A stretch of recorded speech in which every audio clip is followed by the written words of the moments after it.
Hello everyone and welcome back to my channel. May bago na namang update si Maya. Pero bago ko ito isi-share sa inyo, so balikan muna natin yung last time. Last time na hindi na natin makita-kita kung nasaan na nga ba ang mga entertainment load kagaya ng Signal, GSAT at iba pa. Na-share ko sa inyo last video kung saan natin siya makikita. So recap lang po, so pindutin lang po natin itong apat na box at andyan na po sa shop and pay. Ayan o, yung shop, yan, pindutin natin yung shop at makikita na natin yung ating mga hinahanap. So nandyan na yung load, games, entertainment, so ganun pa rin naman yung pagkasunod-sunod. So dito susubukan ulit nating mag-load ng ating Signal Direct, okay? Tap entertainment and then Signal Direct and then itap kung anong load ang ilo-load natin. So sa akin yung worth 300 pesos load pa rin. Then ilagay lang natin ang Signal Box account number natin. At pag nailagay na natin, siguraduhin lang natin tama ang ating nailagay. Then click continue.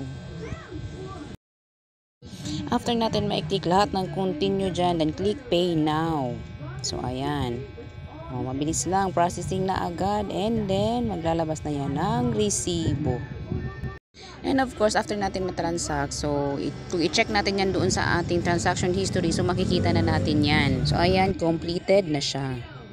So dito na tayo sa bagong update ni Maya. So kung may update, kailangan talaga natin i-update yan kasi hindi mo ma-enjoy lahat ng feature ng app na yan kung hindi natin siya i-update. At yung iba naman, hindi mo talaga siya magagamit yung buong app. So kailangan mo talaga siyang i-update, no choice. So pagka ganyan, itap mo lang yung update now.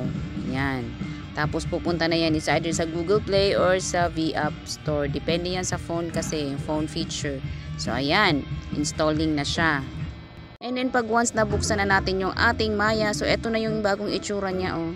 So yung may mga red sa ibabaw, so yan yung in-update ng Maya. Yung shop, makikita mo na siya agad kasi nilagay na nila dyan. Pagkabukas mo, ayan na siya agad yung shop, tsaka yung load.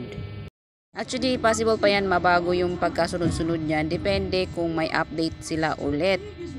So, i-click natin tong shop. I-check natin kung anong nasa loob nito. Ayan. Okay. So, same. Same pa rin. Andun pa rin yung mga hinahanap natin. Yung entertainment, load, games, etc. May mga relocation silang ginawa. Pero same pa rin naman. Yung mga features andun pa rin. Yun nga lang sa napansin ko dito sa load. So, ang load, iba na yung itsura niya, ha? So, careful tayo dito sa paglo-load kasi ako mismo, nung unang gamit ko ay nalito ako. Sa mga parating naglo-load, so mapapansin nyo dyan sa mga network, may mga tinanggal sila, may dinagdag sila. So, maraming pagbabago. So, kung ikaw ay nag-re-retail ng load, so mas maigi talaga, hindi lang Maya ang application mo. Dapat may backup kang ibang pang-load at it's either TPC, GCash, or kahit ano pa dyang mga pang-load.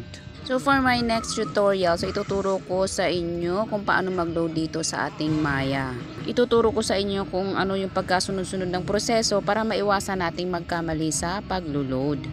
So ito lamang muna for this video. Maraming salamat sa panunood at sa mga nag-subscribe. Thank you so much guys for watching and God bless us all.